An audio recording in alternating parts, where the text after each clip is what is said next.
Bom, nós estamos no meio dos festejos juninos. Talvez hoje, 23 de junho, o dia mais importante das festas, a véspera do dia de São João, como é popularmente chamado o personagem bíblico João Batista, parente de Jesus e seu precursor. Espero que não seja por isso que a gente está vazio aqui, né?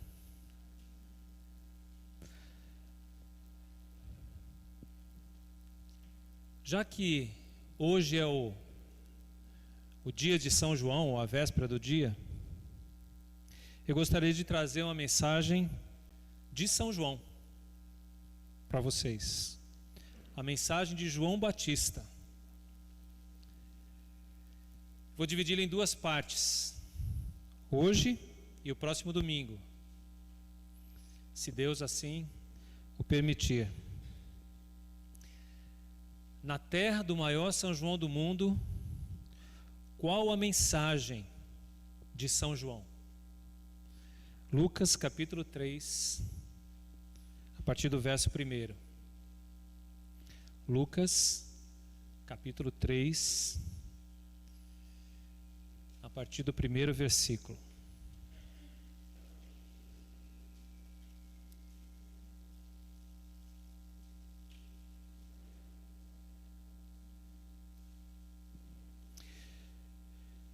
Nós vamos ler até o 14, depois a gente vai ter um complementozinho aí, mas a gente lê depois. Mas Lucas 3, de 1 a 14.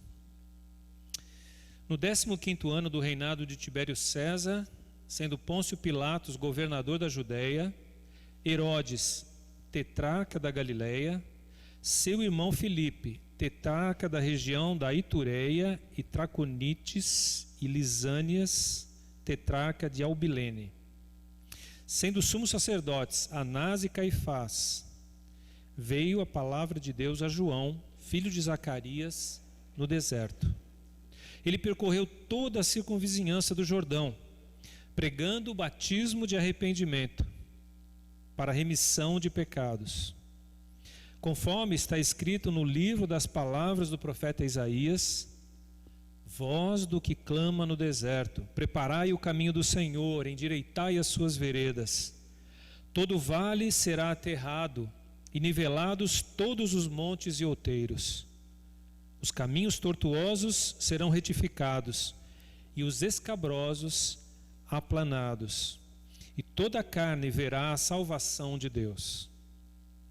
Dizia ele, pois, às multidões que saíam para serem batizadas: raça de víboras, quem vos induziu a fugir da ira vindoura? Produzi, pois, frutos dignos de arrependimento, e não comeceis a dizer entre vós mesmos: temos por pai a Abraão, porque eu vos afirmo que destas pedras Deus pode suscitar filhos a Abraão. E também já está posto o machado à raiz das árvores. Toda árvore, pois, que não produz bom fruto, é cortada e lançada ao fogo. Então as multidões o interrogavam, dizendo: que havemos, pois, de fazer? Respondeu-lhes: quem tiver 2 túnicas, reparta com quem não tem. E quem tiver comida, faça o mesmo. Foram também publicanos para serem batizados e perguntaram-lhe: mestre, que havemos de fazer? Respondeu-lhes: não cobreis mais do que o estipulado. Também soldados lhe perguntaram: e nós, que faremos? E ele lhes disse: a ninguém maltrateis, não deis denúncia falsa, e contentai-vos com o vosso soldo. Nosso Deus, abençoa-nos, guia-nos ao expor a Tua palavra, que pelo Teu Espírito, Deus, sejamos guiados à verdade e sejamos fiéis à revelação do Senhor aqui na Tua palavra. Não nos deixa falar a quem, nem além do que convém. Guia-nos e convence-nos da Tua verdade. É o que te pedimos em nome de Jesus. Amém. A mensagem de São João. Você queria ouvir a mensagem de São João? Pois é, está aqui. Lucas, o escritor do Evangelho, do terceiro Evangelho, situa muito bem João Batista, no tempo e no espaço. Ele diz quando aí? Na época em que o imperador era Tibério César, Pôncio Pilatos era o governador, e aí ele vai descrevendo outros nomes em toda aquela região. Nessa época, nesse período, João estava pregando. E além de destacar o foco da mensagem de João, no final do verso 3, ele diz: pregando o batismo de arrependimento para a remissão de pecados. E aí segue-se uma profecia sobre ele. Aquele que o profeta Isaías, 700 anos antes, falou, que vinha preparar o caminho de Deus, é esse aí, o João, que vai falar agora, que vai transmitir a sua mensagem. Portanto, ao falar de João Batista, do São João, popularmente conhecido, nós não estamos falando de uma figura criada, nós estamos falando de um homem que existiu em tal época, em tal lugar, que viveu e que tinha uma mensagem. Não era fruto da imaginação de alguém ou do imaginário popular, como está hoje aí. O João das Escrituras, o João Batista das Escrituras, é muito diferente daquele pintado nos quadros de São João que estão por aí. Ele não era um jovenzinho com cara de criança, com um cordeirinho no colo. Na verdade, ele era um homem do deserto, um homem rude. Um voto de nazireado foi feito em relação a ele, então provavelmente ele tinha cabelos e barbas longas. E era um homem de palavras duras. A gente leu um pouquinho delas aí.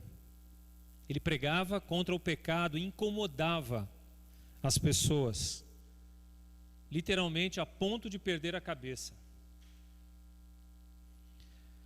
Hoje eu quero falar sobre a sua mensagem. Se eu resumisse a mensagem de João nesse texto, ela seria o arrependimento e seus frutos. O arrependimento e seus frutos. É sobre isso que eu quero, nesse primeiro momento, falar para vocês. Na mensagem de João, que vai do versículo 7 até o 14, ele se dirige a 4 grupos de pessoas, que estão distintas aí, claras. A primeira delas, embora no verso 7, ele fala que as multidões que saíam, tal. Na verdade, por causa do texto de Mateus, capítulo 3, a gente sabe que essa mensagem foi dita aos fariseus, aos saduceus, aos religiosos da época. Então, se você olhar comigo lá no capítulo 3 de Mateus, rapidinho, só dá um bate e volta lá. Mateus, capítulo 3, a partir do versículo 7, você vai ver que é a mesma mensagem, só que aqui é direcionada a um público específico. 3:7. Vendo ele, porém, que muitos fariseus e saduceus vinham ao batismo, disse-lhes: raça de víboras, quem vos induziu a fugir da ira vindoura? E se você continuar lendo, é a mesma mensagem que a gente tem ali no capítulo 3 de Lucas. Então essa mensagem foi dirigida aos religiosos daquela época, àqueles que tinham Deus por pai, ou se chamavam filhos de Abraão, filhos da promessa. Se João se dirigiu assim aos religiosos da época, raça de víboras, imagine aos demais. A grande indignação de João, na verdade, era contra aqueles que se diziam filhos de Deus e não produziam frutos de arrependimento. Talvez esse seja o grande alerta para nós. As palavras mais duras de João foram dirigidas àqueles que se diziam filhos de Deus e não produziam frutos de arrependimento. Se hoje João estivesse aqui pregando, certamente ele estaria falando a nós assim.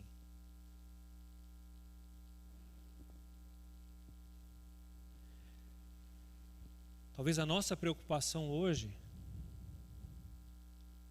seja com aqueles que chamam a Jesus de Senhor, mas não fazem o que Ele manda. Mateus 7, 21 a 23. Nossa teologia diz uma coisa, e nossa vida, muitas vezes, diz outra. Jesus nunca disse que nossa teologia ou que nossa igreja definiria quem nós seríamos diante de Deus,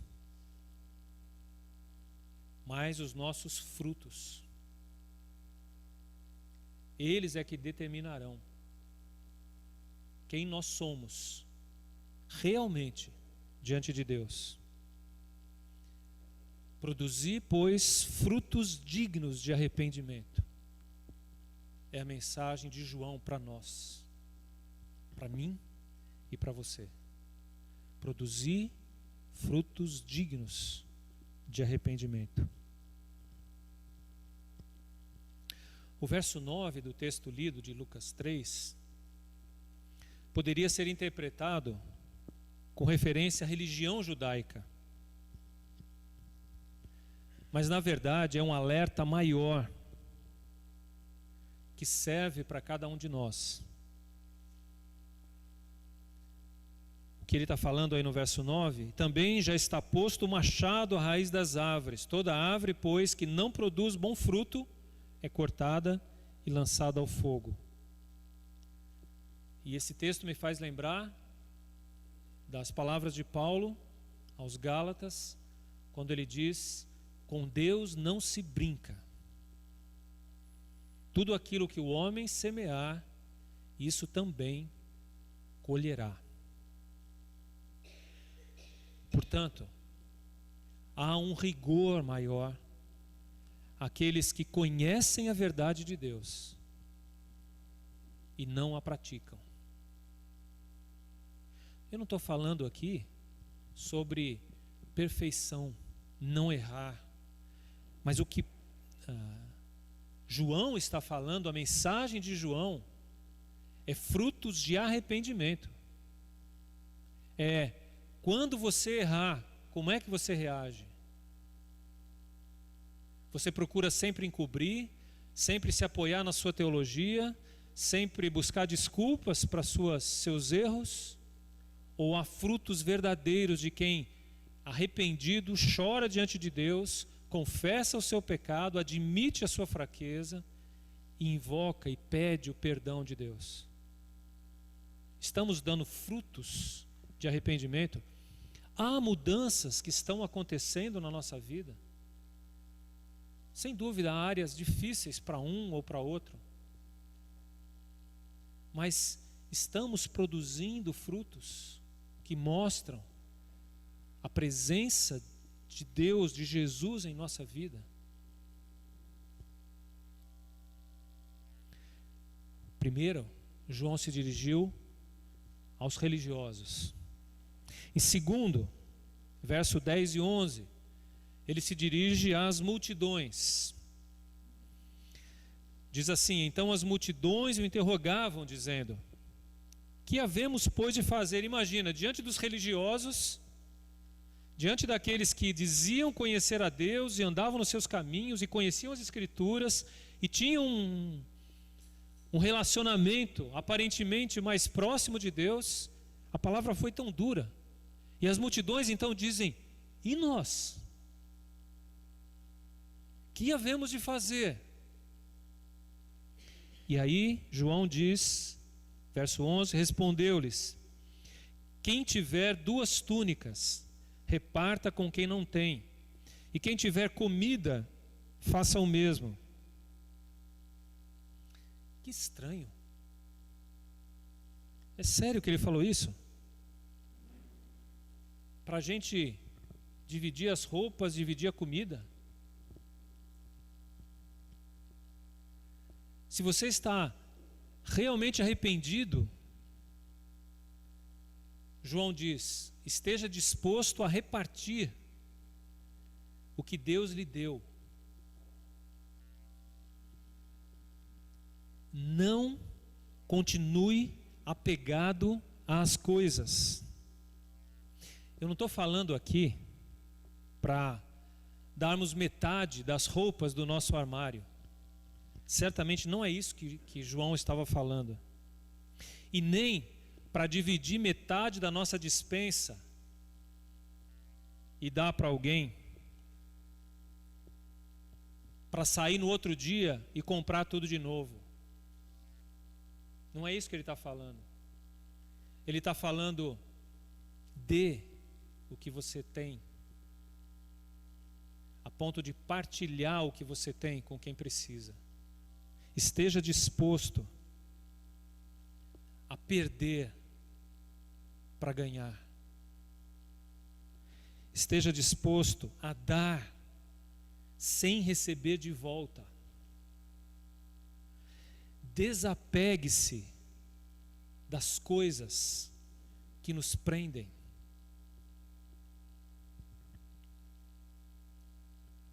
Será que estamos dispostos a perder para ganhar, a obedecê-lo e esperar dele a recompensa? Jesus se dirigiu dessa forma também a um jovem, o jovem rico. Marcos 10, do 17 em diante, narra esse encontro. Ao explicar esse encontro, Jesus disse algumas coisas muito interessantes. Eu quero que você vá lá para Marcos capítulo 10.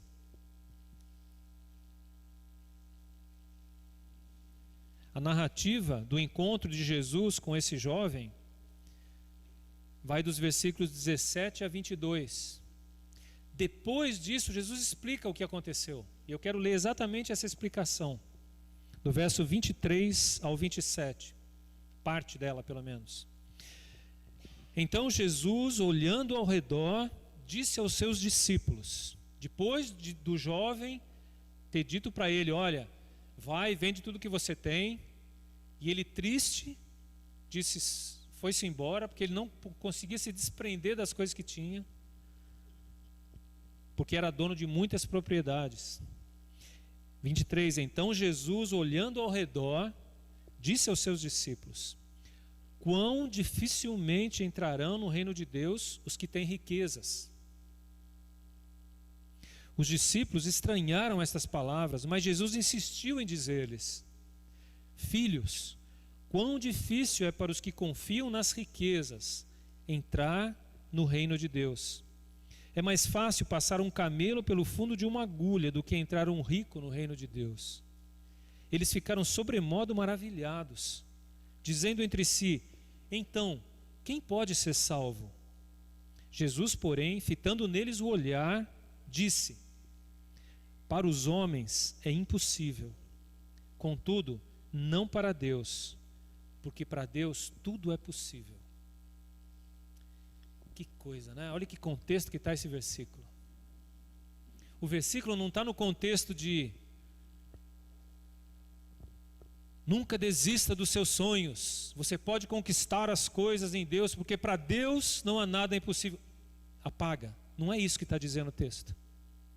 O que o texto está dizendo é: você pode dar sem receber nada de troca, porque para Deus tudo é possível. Transformar o nosso coração egoísta, presunçoso, possessivo, Deus pode transformar isso em um coração doativo, um coração que pensa no outro, um coração disposto a dar mais do que em receber. É isso que ele está falando aqui. Filhos, quão difícil é para os que confiam nas riquezas entrar no reino de Deus. Confiam nas riquezas. Aqueles que dependem delas para a sua felicidade. Aqueles que se apoiam nas coisas que têm, nos seus bens, nos seus recursos. Aqueles que se apoiam nisso para dizer, eu sou feliz porque eu tenho isso. Ou enquanto eu tiver isso, eu estou tranquilo. O que ele está falando é, não se apoie nas coisas, esteja disposto a dar e confie em mim. Quando você aprender a confiar em mim, que eu suprirei todas as suas necessidades, então você será meu discípulo. Então você pode me seguir. Então você dará frutos do verdadeiro arrependimento. Você não está mais apegado às coisas. A pergunta para nós é: estamos dispostos a dar, perder bens, perder recursos, perder riquezas para ganhar a vida eterna? Ou não? Deixa eu só fazer um parênteses aqui. Não fiquem preocupados, eu não vou pedir para vocês trazerem tudo que vocês têm na bolsa ou no bolso e botar aqui. Tá bom? Essa não é a nossa prática. Mas diante de Deus você precisa responder essa questão. Não é diante de mim. Eu não quero provar aqui, trazendo dinheiro, trazendo recurso, quem é filho de Deus. Você vai ter que se entender com Deus, mas eu tenho que avisar vocês, como João tinha. O que nós vamos fazer? Perguntaram. Não se apegue às coisas, dê. Esteja disposto a dar, confie em mim. Reparta o que você tem, sem querer algo em troca. Ou será que as coisas para você são mais importantes? Os recursos, a valorização das pessoas, o reconhecimento das pessoas. Será que essas coisas são mais importantes do que a aprovação de Deus? Do que a alegria de Deus em ver você disposto a obedecê-lo, a viver para Ele, confiando nele? O terceiro grupo que aparece aqui no texto, lá no nosso texto, né, de Lucas capítulo 3, Lucas capítulo 3, são os publicanos. Foram também publicanos para serem batizados. Verso 12. E perguntaram-lhe: Mestre, que havemos de fazer? Respondeu-lhes: Não cobreis mais do que o estipulado. De novo ele está falando na área financeira. Não cobreis mais do que o estipulado. Agora é o contrário, né? Se no primeiro era estejam dispostos a dar, agora é estejam dispostos a receber menos. Os publicanos faziam uma espécie de serviço terceirizado para Roma. Os publicanos eram judeus. Roma dividia a área toda em setores. E cada setor, então, era negociado com um cobrador de impostos. Então, os cobradores de impostos se dispunham a pagar a Roma aquilo que era cobrado daquele povoado, por exemplo. E o publicano, então, tinha o direito de cobrar das pessoas do lugar para receber de volta o que ele havia pagado para Roma. Só que muitos desses publicanos cobravam muito além do que pagavam para Roma. Então, era uma espécie de agiotagem daquela época, né? Agiotagem. pagavam imposto para Roma e cobravam muito mais aqui dos outros. Muito mais. Sabe por que eu estou falando isso? Você lembra da história de Zaqueu? Abre lá comigo. Lucas 19.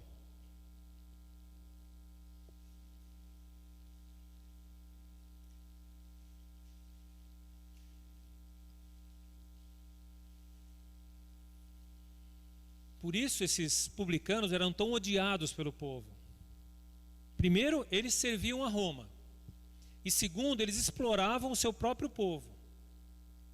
Em nome de Roma, mas o dinheiro não ia para Roma, ia para eles. Então ganhavam, lucravam em cima da cobrança de impostos ao povo. Por isso eles eram tão odiados pelo seu próprio povo. Aí Zaqueu conta um pouquinho dessa história. Eu quero ler só a partir do versículo 5, 19:5 de Lucas. Quando Jesus chegou àquele lugar, olhando para cima, disse-lhe: Zaqueu, desce depressa, pois me convém ficar hoje em tua casa. Zaqueu era o maioral dos publicanos, provavelmente aquele que era o chefe do setor, e tinha os outros publicanos que cobravam para ele, né? Ele recebia desses. 6. Ele desceu a toda pressa e recebeu a Jesus com alegria. Todos os que viram isto murmuravam, dizendo que ele se hospedara com um homem pecador. As pessoas viram Jesus entrar na casa do publicano, o maioral dos publicanos, e falou: o que Jesus, o mestre, está fazendo na casa de um pecador como esse, um explorador, um homem que só ganha em cima de nós? Por que Jesus entrou na casa dele? Eles ficaram indignados. Entre mentes, enquanto isso, verso 8, Zaqueu se levantou e disse ao Senhor: Senhor, resolvo dar aos pobres a metade dos meus bens, e se em alguma coisa tenho defraudado alguém, restituo 4 vezes mais. 4 vezes mais, provavelmente porque a cobrança era 4 vezes mais, ou muito mais. Mas ele estava disposto a dar além. Então Jesus lhe disse: hoje houve salvação nesta casa, pois que também este é filho de Abraão, porque o Filho do Homem veio buscar e salvar o perdido. Da mesma forma que a mensagem de João Batista, no capítulo 3 de Lucas, falava que era necessário para os publicanos aprenderem a serem honestos, cobrarem só o necessário das pessoas, foi a mesma coisa que Zaqueu fez. Tá, estou disposto a devolver todo o dinheiro que eu roubei, peguei, tomei posse das pessoas, dinheiro que não era meu. Frutos de arrependimento. Isso serve para nós? Temos publicanos aqui hoje? Talvez não tenhamos agiotas hoje aqui,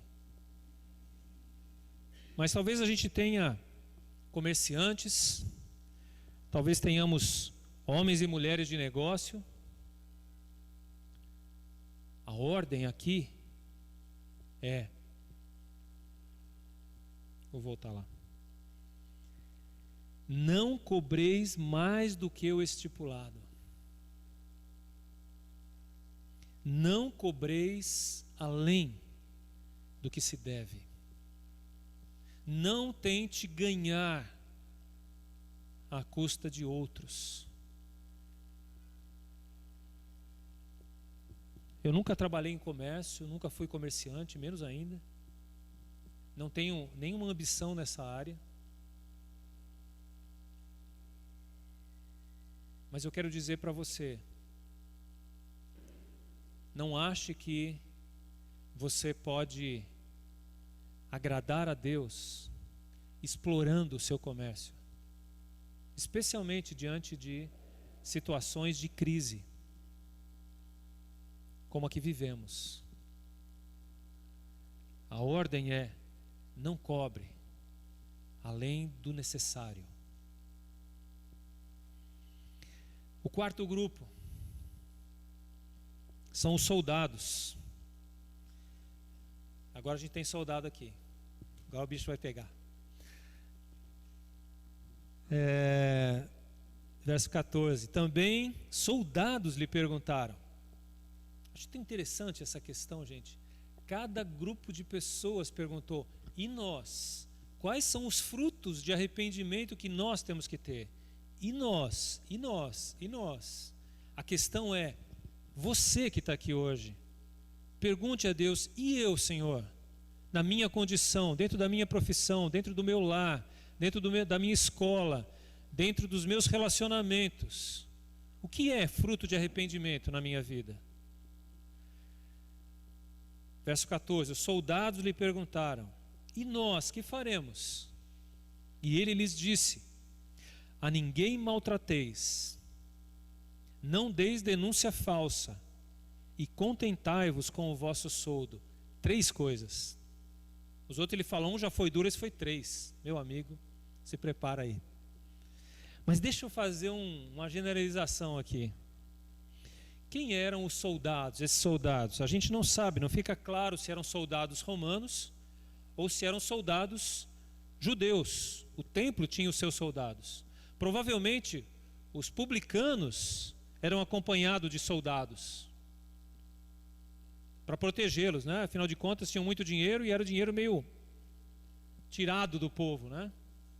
Mas não fica claro quem eram esses soldados. Mas eu queria generalizar os soldados como funcionários públicos. Agora eu peguei um monte aí, né? Funcionários públicos. O que importa é que eram pessoas em uma posição privilegiada naquela época. No caso, os soldados.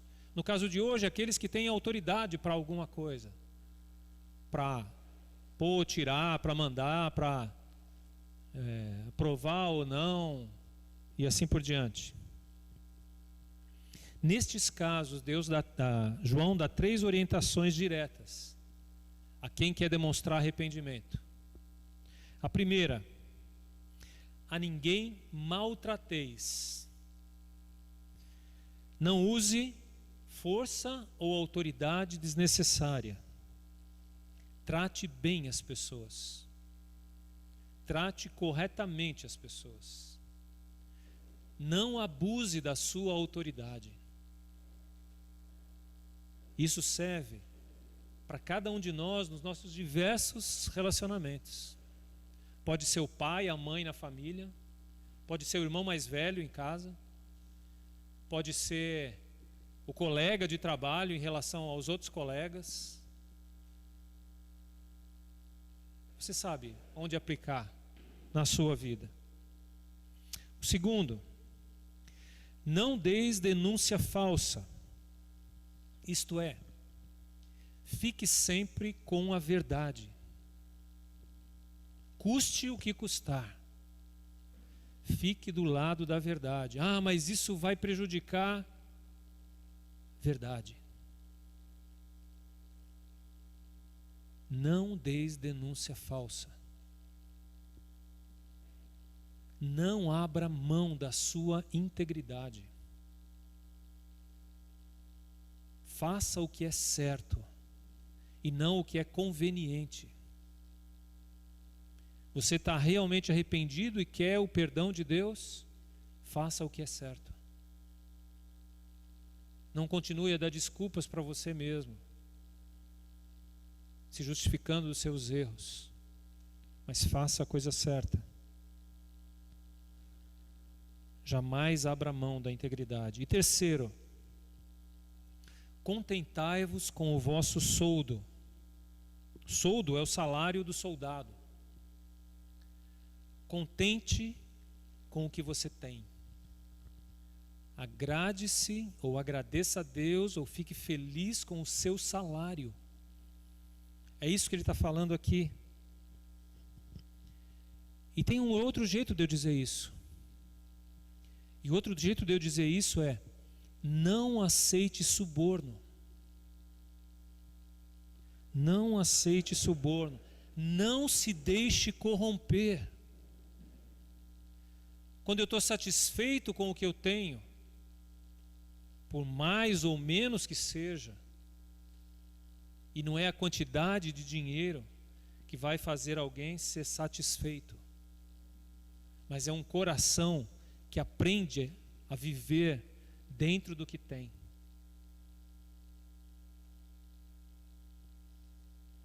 Não se deixe corromper, porque se os seus olhos crescerem e alguém disser: mas você vai ganhar mais se, mas você vai receber um prêmio se, mas você vai receber um dinheiro extra se, não se deixe corromper, satisfaça-se com o que você tem. Fique feliz com o que você tem. Alegre-se com o que Deus tem lhe dado. Essas ordens aqui, de frutos do arrependimento, servem para cada um de nós, nos mais diferentes grupos a que pertencemos. Aqui estão 4 exemplos de arrependimento verdadeiro e os seus frutos.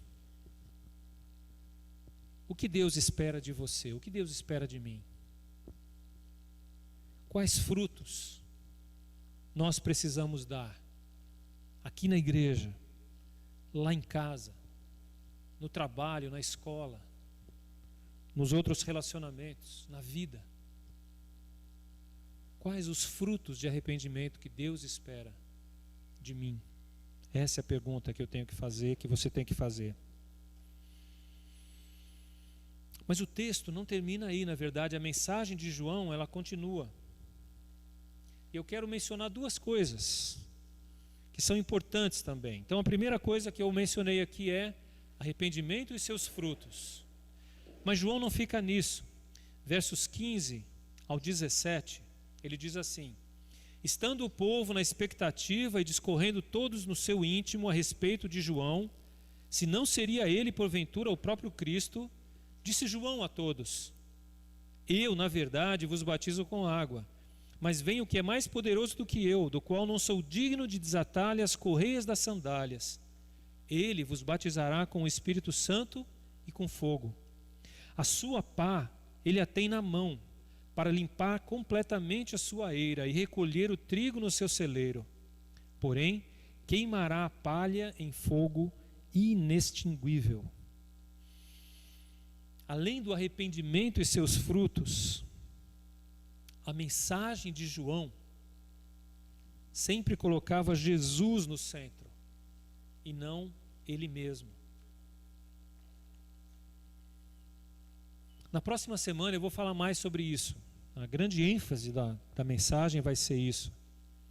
Mas eu só quero dizer que o arrependimento e os seus frutos nada valem se eles não nos conduzirem a Cristo. Arrependimento e os seus frutos nada valem se não nos conduzir a Cristo. A mensagem de João era: arrependei-vos e deem frutos, porque Ele vem, Jesus vem. É Ele que vai fazer a diferença. Porque só Ele tem o poder de perdoar os pecados. Só Ele tem o poder de transformar as nossas vidas, nossas atitudes, nosso coração doente,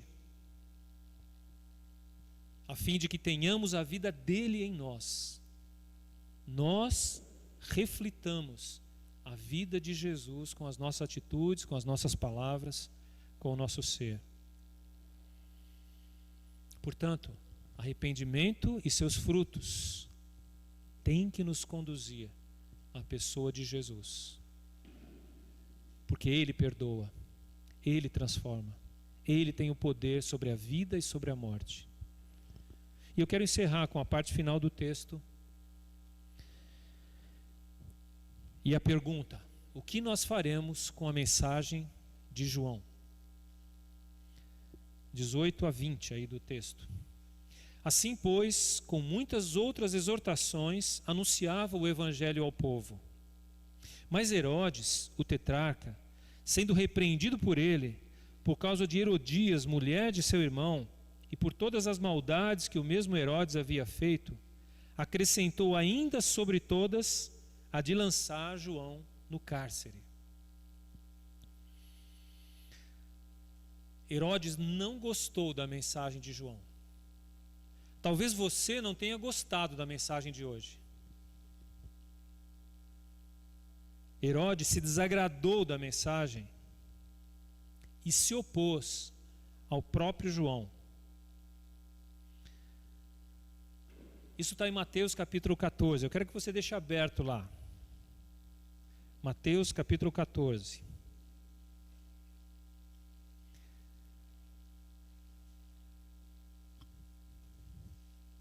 Do verso 1 ao 12, está narrando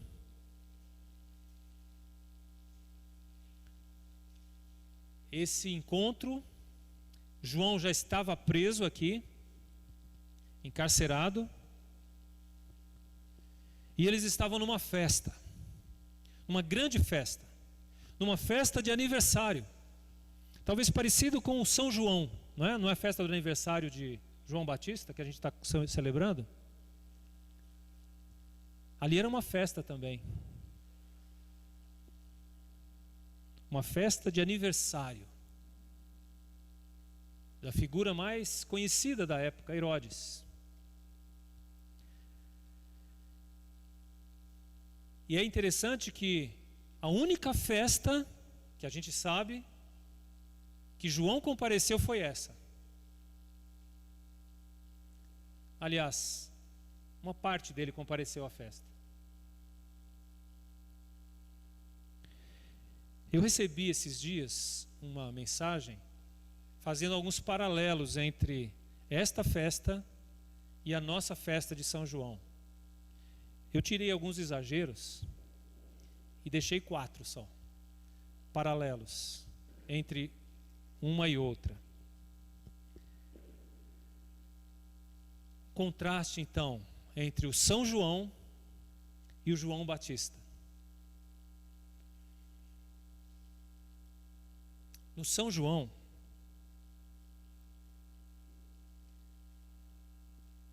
João é o centro, não é? João, o Batista, é o centro da festa. A festa, teoricamente, é para ele. Isso é absolutamente contrário a tudo que João pregou.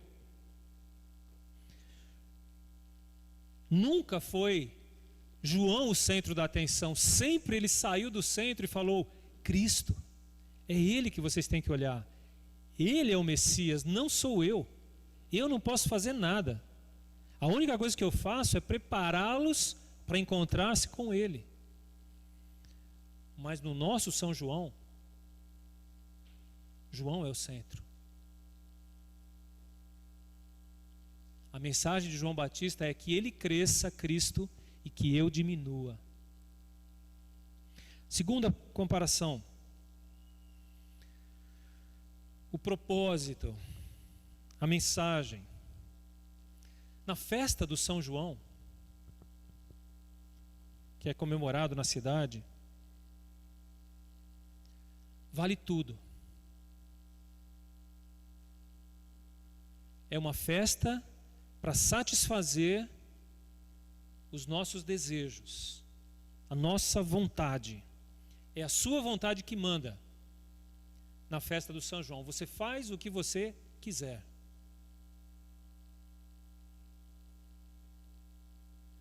Ao contrário disso, a mensagem de João era: arrependam-se,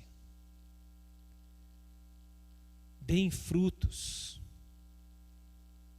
escolham quem vocês vão obedecer, não sigam seu próprio coração, os seus próprios desejos. Submetam-se a Cristo. Então, o João Batista, diferente do São João, não manda a gente fazer o que quiser, como quiser. ele manda a gente obedecer a Cristo. A terceira, um dos atrativos no Parque do Povo é você encontrar outras pessoas e se relacionar com elas. E, se possível, ir aos finalmente, né? A desenvolver algum tipo de relação sexual. Esse é um dos atrativos da festa do São João, ali no Parque do Povo. Diz para mim que não. Pelo menos é isso que eu ouço nas entrevistas. E foi exatamente essa sensualidade que acabou levando João à morte. Herodes foi seduzido pela filha da sua mulher e se dispôs a fazer tudo o que ela queria. E ela pediu a cabeça de João Batista. Relacionamentos extraconjugais levaram João Batista à morte. Exatamente aquilo que se propõe numa festa como essa aqui no Parque do Povo. E a última, quarta.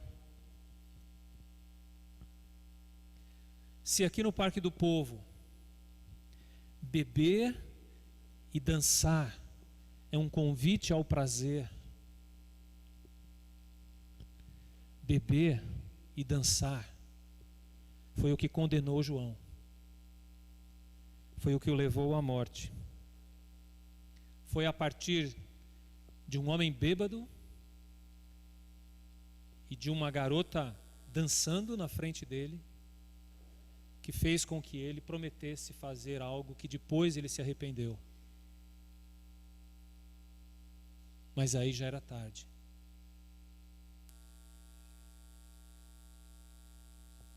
Uma festa com bebidas e dança.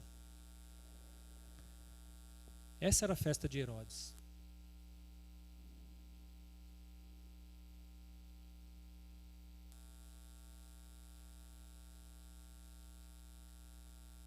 Sabe, minha gente, na quarta-feira à noite nós estávamos na vigília aqui, orando por essa festa, para Deus livrar muitos que talvez estão lá, se expondo como Herodes a desejos e a limitando o seu juízo por causa da bebida, e depois, talvez e provavelmente, vão se arrepender amargamente das consequências do que fizeram. Estávamos orando para Deus livrar muitos. Mas hoje, meu propósito não é orar para Deus livrar muitos, embora a gente deve fazer isso sempre. O meu propósito aqui, o de João, a mensagem de João, a mensagem de São João é: não se deixe levar, como muitos estão sendo levados hoje. Você tem que escolher João ou São João. Não dá para escolher os dois. Nós precisamos decidir. Aqueles que me conhecem sabem que eu não sou contra. Temos uma comida de milho, temos uma celebração legal nessa época de colheita e tal. Joia isso. Mas associar isso à festa que está sendo celebrada no Parque do Povo, não dá. Não dá para a gente, como cristão. A gente tem que escolher. Ou segue a João e sua mensagem, ou segue o São João. Que o Senhor nos mostre isso de maneira muito clara e nos ensine a tomar uma decisão, a decidir de que lado nós estamos. Vamos orar? Obrigado, Senhor, por Tua palavra preciosa ao nosso coração, que nos alerta, que nos faz ver aquilo que muitas vezes não enxergamos. Mas obrigado por nos abrir os olhos, Senhor. Obrigado por abrir os olhos àqueles que precisam ouvir isso hoje. E amanhã e talvez em outros dias, ensina-nos também, Deus, a nos posicionar a ponto de compartilhar com outros. Não para estragar a alegria ou o prazer dos outros, mas para alertá-los do perigo que estão correndo ao se iludir com esse falso São João que está sendo celebrado aí.